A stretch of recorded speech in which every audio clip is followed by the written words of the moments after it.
ஹல்லேலூயா. ஆண்டவராகிய இயேசு கிறிஸ்துவின் இனிய நாமத்தில் நான் உங்களை வாழ்த்துகிறேன். அன்பானவர்களே, 2025ஆம் ஆண்டு முதல் மாதத்தை நாம் கடந்து 2ஆம் மாதத்தின் முதல் நாளிலே கர்த்தருடைய பாதத்தில் இருக்கும்படியாக தேவன் செய்த பெரிய கிருபைக்காக அவருக்கு நான் நன்றி செலுத்துகிறேன். நீங்கள் யாவரும் நலமாக இருப்பீர்கள் என்று நான் கர்த்தருக்குள் விசுவாசிக்கிறேன். ஏன் தெரியுமா? உங்களுக்காக எப்பொழுதும் நான் ஜெபித்துக் கொண்டே இருக்கிறேன். இந்த ஜெபம் ஒரு நாளும் வீண் போகாது. அன்பானவர்களே, பரிசுத்த வேதாகமத்தில் மனுஷன் அப்பத்தினால் மாத்திரமல்ல, தேவனுடைய வாயிலிருந்து புறப்படுகிற ஒவ்வொரு வார்த்தையினாலும் பிழைப்பான் என்று எழுதப்பட்டு இருக்கிறது. ஆகவே இந்த மாதத்தின் முதல் தேதியிலே கர்த்தர் நமக்கு என்ன ஆசீர்வாதம் வைத்திருக்கிறார், என்ன வார்த்தையை நமக்கு தரப்போகிறார் என்ற ஒரு ஏக்கம் நமக்கு இருப்பது தவறே கிடையாது. ஒவ்வொரு மாதமும், ஒவ்வொரு நாட்களும், ஒவ்வொரு நொடியும் அவருடைய வாயிலிருந்து புறப்பட்ட இந்த வேத வசனங்களை கொண்டுதான் நாம் வாழ்ந்து கொண்டிருக்கிறோம். அன்பானவர்களே, இப்ப கூட பரிசுத்த ஆவியானவர் உங்களோடு இடைப்பட்டு கொண்டிருக்கிறார். அவர் சொல்ல நினைக்கிறதை காதுள்ளவன் கேட்க கடவன் என்று சொல்லி இருக்கிறார். காது எல்லாருக்கும் தான் இருக்கு, நம்ம பேசுறது எல்லாருக்கும் தான் கேக்குது. ஆனாலும் அந்த காதுள்ளவன், கர்த்தருடைய வசனத்தின் மீது தாகம் உள்ளவர்கள், கர்த்தர் எனக்கு இந்த மாதத்தின் முதல் தேதியில என்ன சொல்ல போகிறார், என்ன வார்த்தையை தரப்போகிறார் என்று தாகத்தோடு இருக்கிறவர்களுக்கு கர்த்தர் அருளும் ஈவு அதிகமாக இருக்கும். இந்த மாதத்தின் முதல் தேதியிலே, இந்த மாதம் முழுவதும் நாம் எப்படி கையாள வேண்டும், எப்படி இந்த மாதம் முழுவதும் நாம் நடந்து கொள்ள வேண்டும் என்பதற்கு இந்த மாதத்தின் முதல் நாளிலே அவருடைய பாதத்தில் நாம் வந்திருக்கும் பொழுது அவருடைய வேத வசனத்தால் நம்ம என்ன செய்கிறார்? ஆசீர்வதிக்கிறார். ஆகவேதான் மனுஷன் அப்பத்தினால் மாத்திரம் அல்ல, தேவனுடைய வாயிலிருந்து புறப்படுகிற ஒவ்வொரு வார்த்தையினாலும் பிழைப்பான் என்று எழுதப்பட்டு இருக்கிறது. ஆகவே இன்றைக்கு இந்த தேவனுடைய வாயிலிருந்து என்ன புறப்படுகிறது, எனக்கு என்ன ஆசீர்வாதத்தை கர்த்தர் வைத்திருக்கிறார், நான் அதை பெற்றுக்கொள்ள வேண்டும் என்று சொல்லி நீங்கள் விரும்ப வேண்டும். இப்படி விரும்பிதான் இன்னைக்கு பார்த்து கொண்டிருக்கிறீங்க. அப்படி அவர் நமக்கு ஒரு அற்புதத்தை இன்றைக்கு வைத்திருக்கிறார். அருமையான ஒரு வார்த்தை. அதை நாம் பார்க்கலாமா? என்ன வார்த்தை என்று சொல்லி, எரேமியா தீர்க்கதரிசியின் புஸ்தகம் 31ஆம் அதிகாரம் வசனம் 14 இப்படியாக சொல்லுகிறது. என் ஜனங்கள் நான் அளிக்கும் நன்மையினால் திருப்தி ஆவார்கள். யாராவது திருப்தியான வாழ்க்கை வாழ்கிறீர்களா? நான் திருப்தியான வாழ்க்கை வாழ்கிறேன் என்று இன்றைக்கு உங்களால் சொல்ல முடியுமா? உங்களை நீங்களே கேள்வி கேட்டுக் கொள்ளுங்கள். நான் திருப்தியாக வாழ்கிறேன் என்று சொல்ல முடியுமா?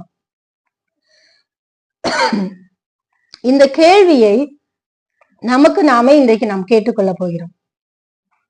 சரிங்களா? ஏனென்றால் என் ஜனங்கள் நான் அளிக்கும் நன்மையினால் திருப்தி ஆகிறார்கள், திருப்தி ஆவார்கள். யாரோ ஒருவர் அளிக்கும் நன்மையினால் அவர் உங்களை திருப்தியாக்குகிற தேவன் அல்ல. அவர் அளிக்கும் நன்மையினால் நம்மை திருப்தியாக்க விரும்புகிறார்.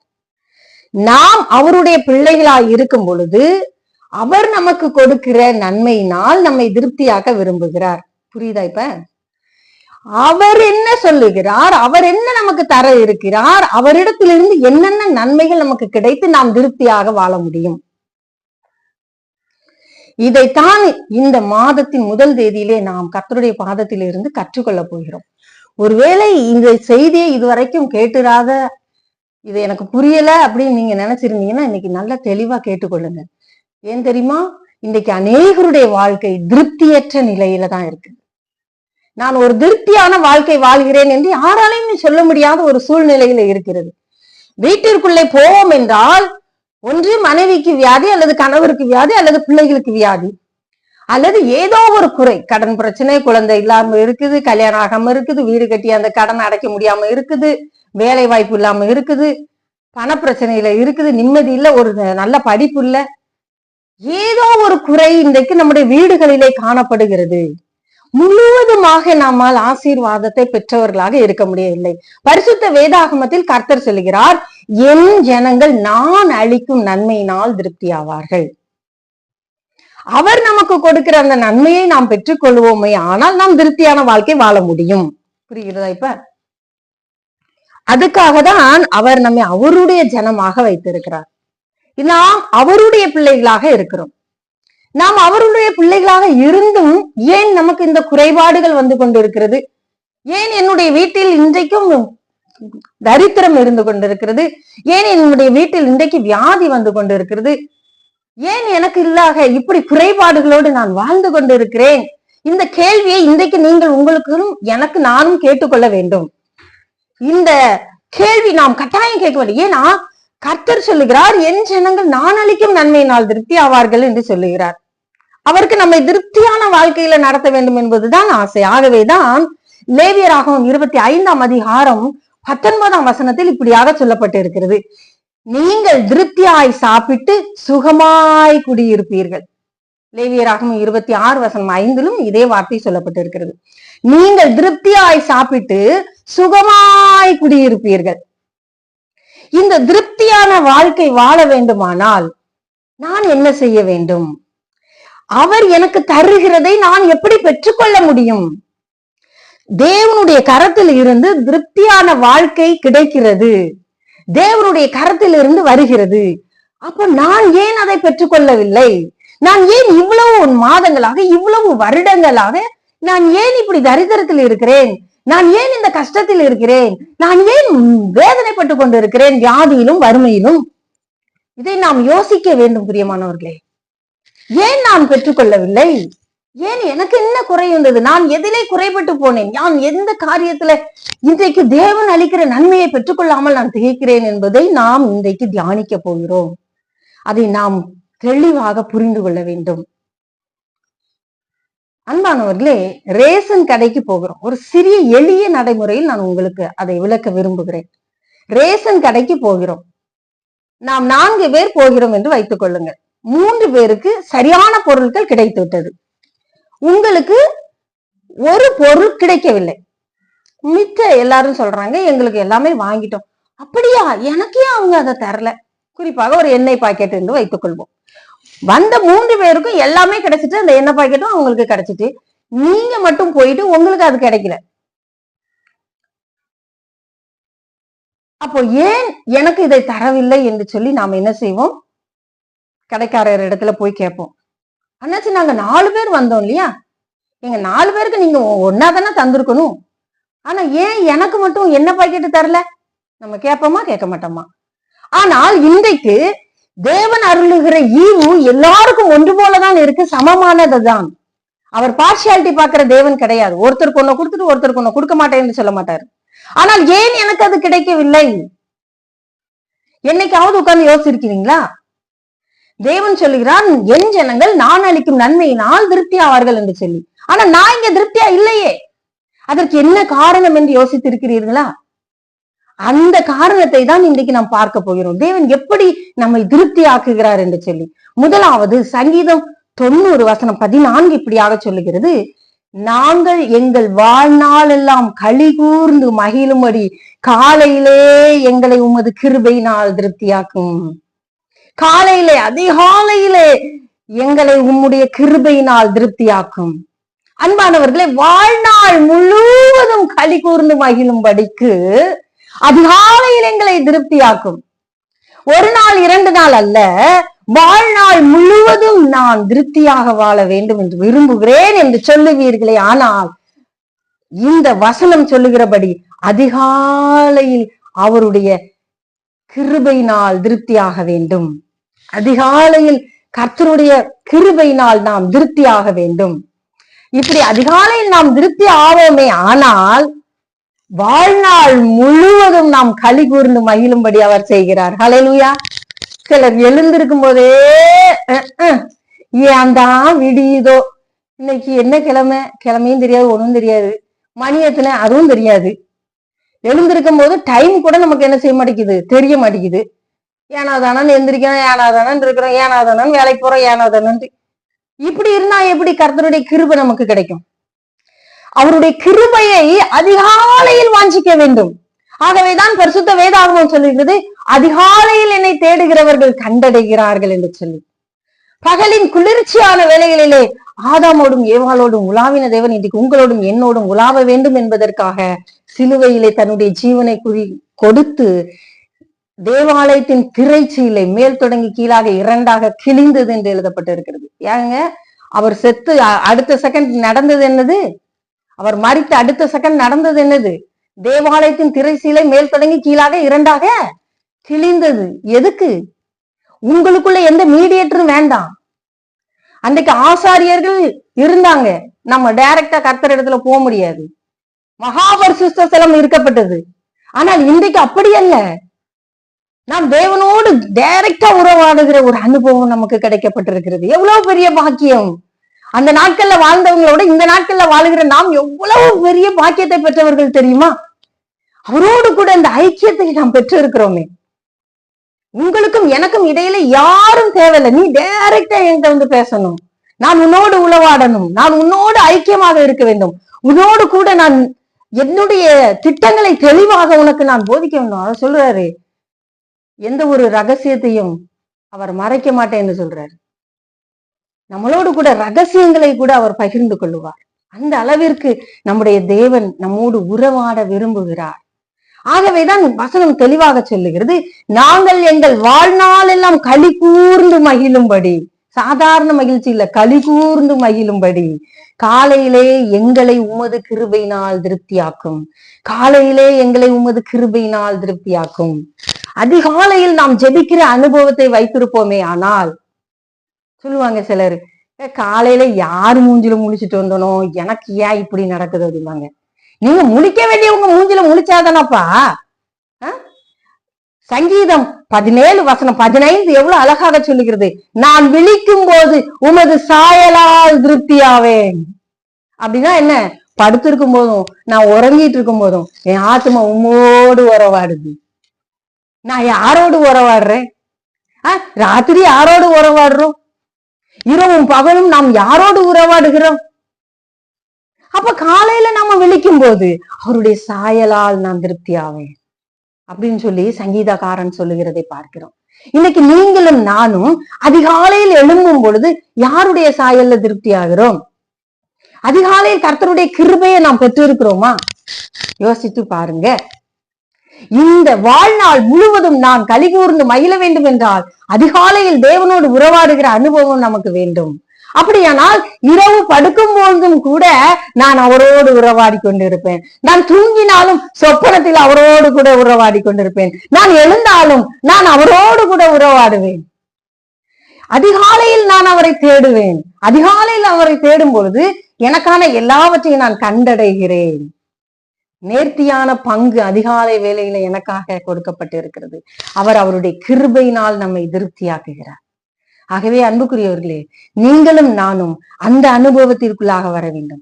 அதிகாலையில் தேவனுடைய சமூகத்துல இருக்கிற அனுபவம் தான் நமக்கு வேணும். அந்த அனுபவத்திற்குள்ள நாம வந்துட்டோம்னு சொன்னா வேற எந்த அனுபவம் நமக்கு தேவையே கிடையாது. நம் வாழ்நாள் எல்லாம் களி கூர்ந்து மகிழும்படி செய்கிற கிருபை ஒவ்வொரு நாளும் அதிகாலை தோறும் கிருபையை புதிய புதிய புதிய புதியவைகளாய் மாறிக்கொண்டே இருக்கிறது. அவர் ஒரே கிருபையில புது புது கிருபைகளால் நம்மளை நிரப்புகிறவராய் இருக்கிறார். ஆகவே இந்த மாதத்தில் அதிகாலையில் எழுந்து ஜெபிக்கிற ஒரு அனுபவத்தை நாம் கற்றுக்கொண்டு இருக்கிறோம். அதனால் வாழ்நாள் முழுவதும் நாம் களி கூர்ந்து மகிழ போகிறோம். ஹல்லேலூயா. இரண்டாவதாக சங்கீதம் 65:4 சொல்லுகிறது, உம்முடைய பரிசுத்த ஆலயமாகிய உமது வீட்டின் நன்மையினால் திருப்தியாவான். ஹல்லேலூயா. இவ்வளவு ஒரு பெரிய அருமையான ஒரு வார்த்தை பாருங்க. உம்முடைய பரிசுத்த ஆலயமாகிய உமது வீட்டின் நன்மையினால் திருப்தியாவோம். அன்பானவர்களே, ஆலயத்தில் கிடைக்கிற நன்மை, ஆலயத்தில் இருக்கிற நன்மை நமக்கு தெரியாததுனாலதான் அநேகர் இந்த ஆலயத்திற்கு போகிறதே கிடையாது.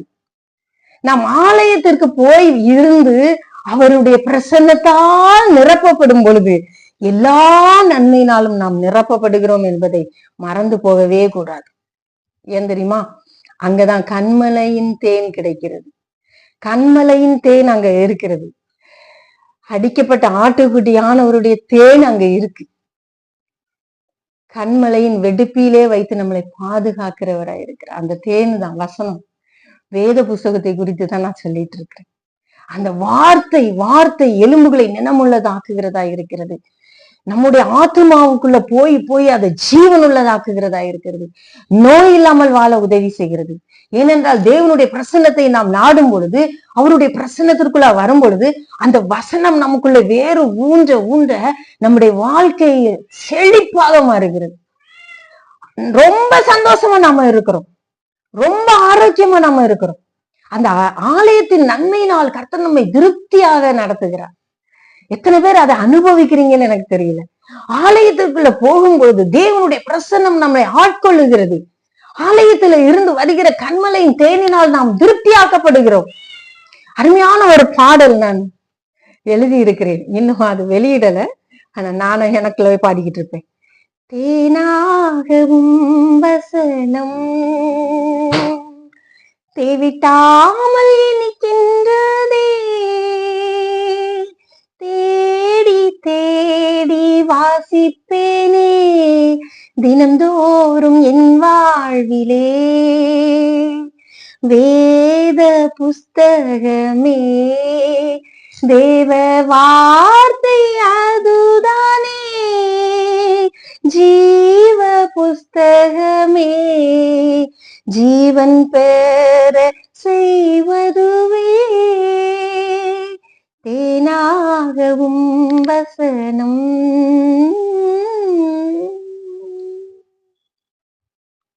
அதிகாலை நேரம் அப்பா உன் பாதம் ஆர்வமாய் அமர்ந்திருப்பேன். அதிகாலை நேரம் அப்பாவும் பாதம் ஆர்வமாய் அமர்ந்திருப்பேன்.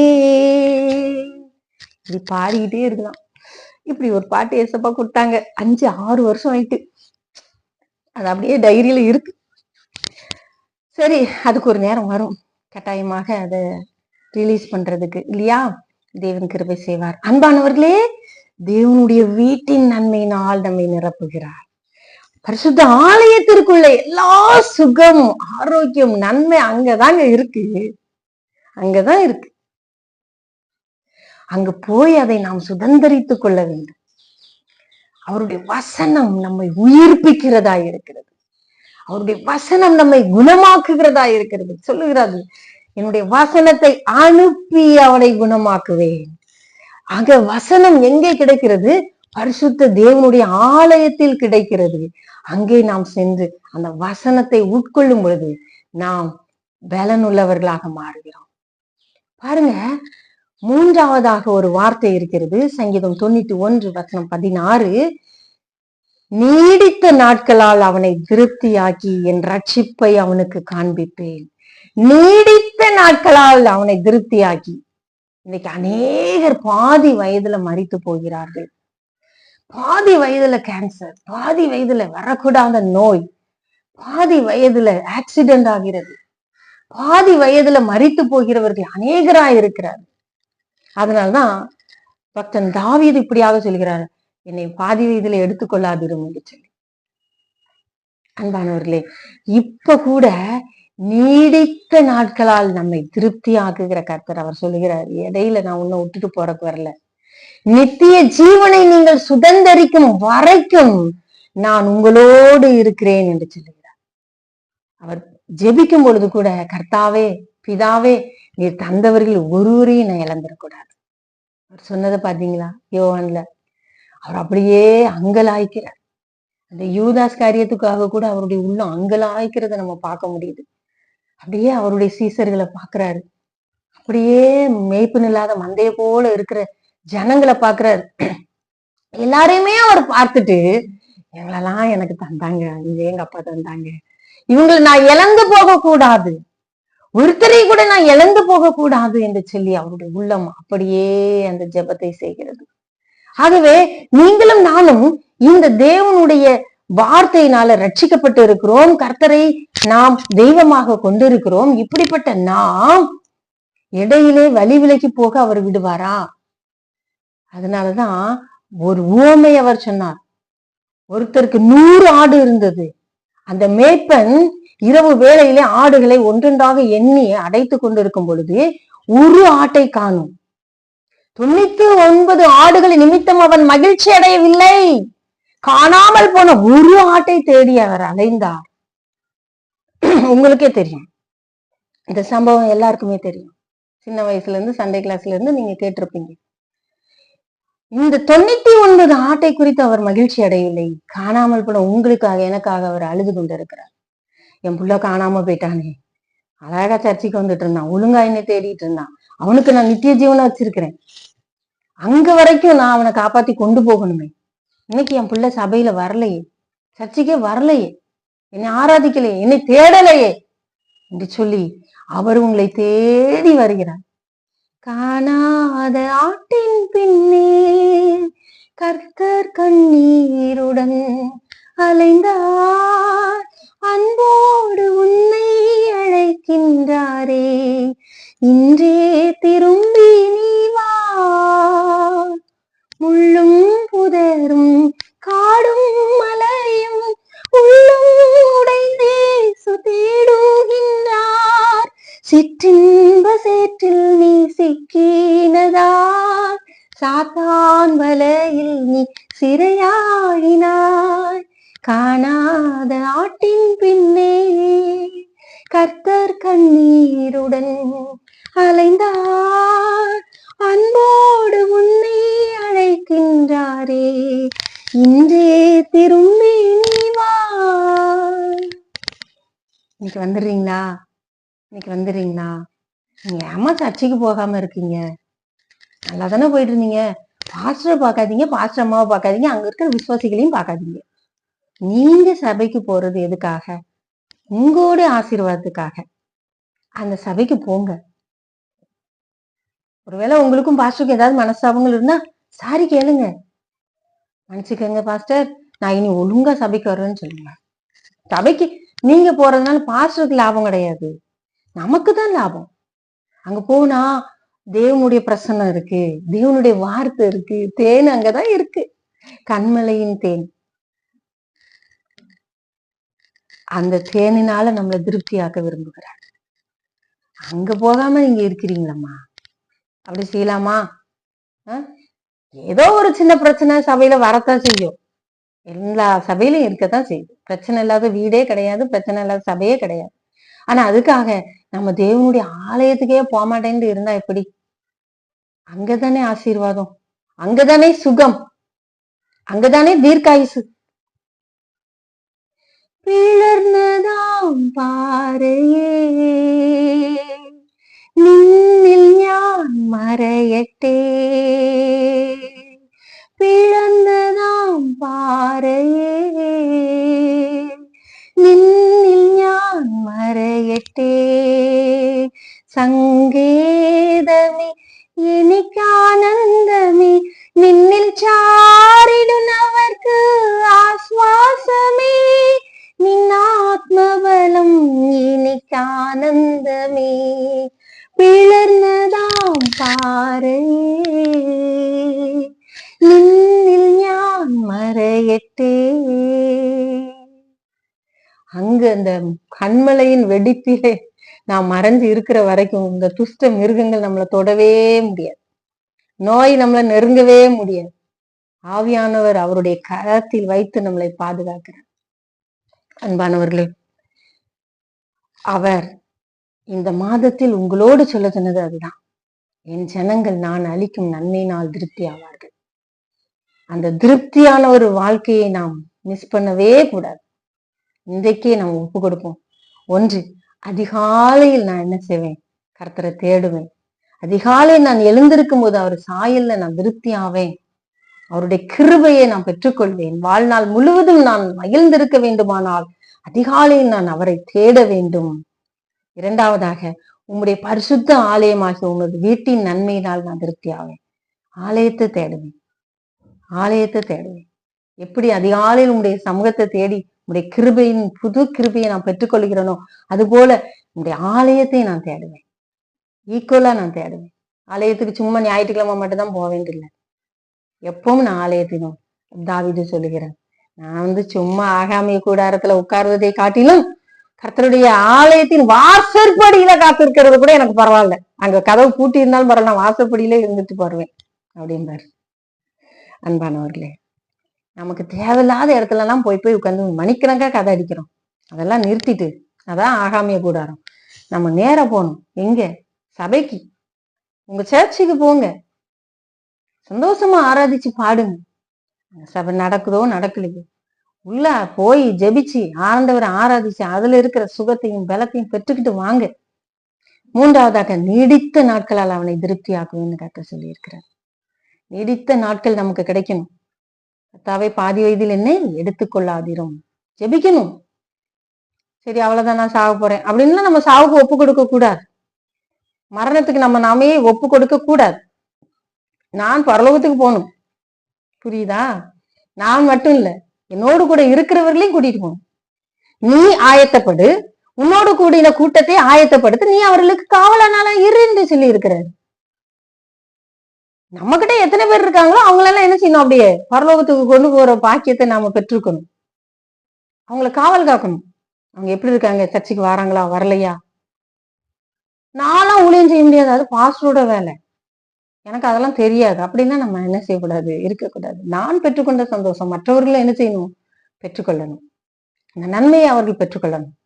பரலோகத்துல இருக்கிற அந்த சந்தோஷத்தை அவர்கள் பெற்றுக்கொள்ளணும். இந்த பூமியில அவரோடு கூட வாழ்கிற அனுபவத்தை அவர்களும் பெற்றுக்கொள்ளணும். அவர்களும் சுகத்தோடு இருக்கணும். அவர்களும் செல்வ செழிப்போடு இருக்கணும். அவர்களுடைய ஆத்மாவும் சிறப்பா இருக்கணும். அவர்களும் கிருபையினால நிரப்பப்பட்டிருக்கணும். சரிங்களா? இந்த மாதத்துல தேவன் உங்களுக்கு சொன்ன வார்த்தை இதுதான். என் ஜனங்கள் நான் அளிக்கும் நன்மையினால் திருப்தி ஆவார்கள். கர்த்தர் அளிக்கிற நன்மை என்னது? அதிகாலையில அவருடைய கிருபை புதுசு, ஒவ்வொரு நாளும் உங்களை புது கிருபையினால நிரப்புகிறார். இரண்டாவதாக சொல்றாரு, என்னுடைய வீட்டின் நன்மையினால திருப்தி ஆக்குவேன். நீங்க என்னைக்கெல்லாம் ஆலயத்துக்கு போறீங்களோ அன்னைக்கெல்லாம் உங்களுக்கு திருப்தியான ஒரு வாழ்க்கையை கட்டளை எடுக்கிறார். சுகம், ஆரோக்கியம், அவர் கரத்தில் இருந்து ஐஸ்வர்யம், கனம் வருகிறது. உங்களுக்கு தெரியுமா? அது ஐஸ்வர்யத்தையும் கனத்தையும் கொடுக்கிறவர் தான். அதனுடைய அவர் வேதனையை கூட்டாருன்னு எழுதப்பட்டிருக்கிறது. மூன்றாவதாக, நீடித்த நாட்களே அவர் உங்களுக்கு கொடுத்து உங்களை ஆசீர்வதிக்க விரும்புகிறார். சரியா? ஆகவே இந்த இத்தனை நன்மைகளை தேவன் இந்த மாதத்துல உங்களுக்கு அருள் செய்ய விரும்புகிறார். நான் அளிக்கிற நன்மை இதுதான். இதிலே அவர்கள் பெற்றுக்கொண்டு வாழ்நாள் முழுவதும் கலிகூர்ந்து மகிழ வேண்டும் என்பது என்னுடைய ஆசை என்பது தேவன் உங்களோடு பேச சொன்னது நான் சொல்லியிருக்கேன். நீங்க இந்த மாதத்துல இருந்து அவர் சொன்ன அந்த நன்மைகளை நாம் பெற்றுக்கொள்ள வேண்டும். சரிங்களா? இப்ப கவர்மெண்ட் ஒரு ஸ்கீம் வச்சிருக்கிறாங்கன்னு வச்சுக்கலாமே. மகளிருக்கு 1000 ரூபாய் தொகை, வீடு கட்டித்தரோன்னு சொல்றாங்க, டாய்லெட் இல்லாதவங்களுக்கு டாய்லெட் கட்டித்தரோங்கிறாங்க, வாகன வசதிகள், கடன் வசதிகள், இப்படி நிறைய காரியங்கள் இருக்குதுன்னு வச்சுக்கிடுங்களேன். இதெல்லாம் இந்த கவர்மெண்ட் கொடுக்கிற சலுகைகள். சிலர் இந்த அரசு கோட்டால படிச்சு வருவாங்க, சிலருக்கு அரசு கோட்டால வேலை கிடைக்கும். இப்படி நிறைய சலுகைகள் இருக்கிறது. அதை நம்ம மிஸ் பண்ணுவோமா? பண்ண மாட்டோம். ஆனா இங்க கர்த்தர் அளிக்கிற நன்மையினால நம்ம திருப்தி ஆகணும்னு ஆசைப்பட்டா இந்த காரியத்தை நம்ம முதலாவது செய்து அதன் மூலமா நம்ம திருப்தி ஆகணும். அவர் நமக்கு கொடுக்க ஆயத்தமா இருக்கிறார். அதை பெற்றுக்கொள்றதுக்கு நாம ஆயத்தமா இருக்கிறோமாங்கிறது தான் முக்கியம். சரியா? சில சலுகைகளை நாமளாவே என்ன செஞ்சிருவோம், இது எனக்கு வேண்டாப்பா, பரவாயில்ல, 1000 ரூபா தானே மாசம், போனா போட்டோம், ஏப்பா இவங்க எனக்கு தராட்டா போட்டோம், இது எனக்கு வேண்டாப்பா அப்படின்னா ஒண்ணும் செய்ய முடியாது இல்லையா? ஒரு ஸ்கீம் அறிவிக்கப்பட்டிருக்கு, அதை போய் நாம தான் என்ன செய்யணும், பெற்றுக்கொள்றதுக்கு என்னென்ன வழிமுறைகளோ அதை நாம ஃபாலோ பண்ணி அதை வாங்கி நம்ம அனுபவிக்கணும். அதுதான் கர்த்தர் சொல்றாரு. நான் உன்னை ஆசீர்வதிக்க விரும்புறேன், இப்போ இல்ல எப்போ இல்ல, உன் வாழ்நாள் முழுசு நீ கலிகூர்ந்து மகிழணும். அது மாத்திரம் இல்ல, இந்த பூமியில உன்னுடைய வாழ்நாள் முடிந்த பிறகு என்னோடு கூட நித்திய காலமா மகிழ்ச்சியோட நீ இருக்கணும். அதுக்கு இப்படி எல்லாம் இருக்கணும். இப்ப புரிஞ்சுட்டா? இதுதான் நாம செய்யும் பொழுது நம்முடைய ஜீவன் என்ன செய்யறது, புது பலன் அடைகிறது, புதிய கிருபையினால் நிரப்பப்படுகிறோம். அவருடைய வார்த்தை நம்ம உயிர்ப்பிக்கிறது, ஜீவனை கொடுக்கிறது, சுகத்தை கொடுக்கிறது, ஆரோக்கியத்தை கொடுக்கிறது, வேண்டுகிற காரியங்களை நாம் பெற்றுக்கொள்கிறோம். ஐஸ்வர்யம் கனமும் அவருடைய கரத்திலிருந்து வருகிறது. இதுதான் தேவன் செய்ய சொல்லுகிற ஒரு காரியம். இதை நாம் இன்றைக்கு செய்வோம், என்றைக்கும் மகிழ்ச்சியோடு இருப்போம். தேவன் நம்மை ஆசீர்வதிப்பார். ஜெபிக்கலாமா? அன்பின் பரலோக பிதாவே, என்னோடு இணைந்து ஜெபித்துக் கொண்டிருக்கிற ஒவ்வொரு பிள்ளைகளுக்காக நன்றி செலுத்துகிறேன். என் ஜனங்கள் நான் அளிக்கும் நன்மையினால் திருப்தி ஆவார்கள் என்று சொன்னேன். அப்படி அவர்கள் திருப்தியாகி சந்தோஷமாய் வாழ கர்த்தர் வழி செய்யுங்க. அதிகாலையில் உண்மை தேடுகிற ஒரு நல்ல இருதயத்தை கொடுங்க. ஆலயத்திற்கு ஒழுங்காக போகிற ஒரு நல்ல இருதயத்தை கொடுங்க. சத்ருவின் கிரியைகள் அழிந்து போகட்டும்ப்பா. வியாதி மறைந்து போகட்டும். சந்தோஷம் மகிழ்ச்சி அவர்கள் கேட்கும்படி செய்யுங்கப்பா. வாழ்நாள் எல்லாம் கலிகூர்ந்து மகிழும்படி செய்யுங்க. கண்மலையின் தேனினால் அவர்களை திருப்தி ஆக்குங்கப்பா. உங்களுடைய வாயிலிருந்து புறப்படுகிற ஒவ்வொரு வார்த்தையினாலும் அவர்கள் பிழைக்கட்டும். உங்களுடைய வசனத்தினை அவர்கள் பிழைப்பு உண்டாகட்டும், சுகம் உண்டாகட்டும், ஆரோக்கியம் உண்டாகட்டும், குழந்தை பாக்கியம் உண்டாகட்டும், கடன் மாறட்டும். வீட்டுக்குள்ள இருக்கிற பிரிவினை நாவிகள் இயேசுவின் நாமத்துல வெளியேறி போய் என்று கட்டளையிடுகிறேன். அவையானவரே உமக்கு நன்றி அப்பா. குடும்பத்துக்குள்ளே சமாதானம் சந்தோஷம் வரட்டும். பிள்ளைகளுடைய படிப்பு செழிக்கட்டும்.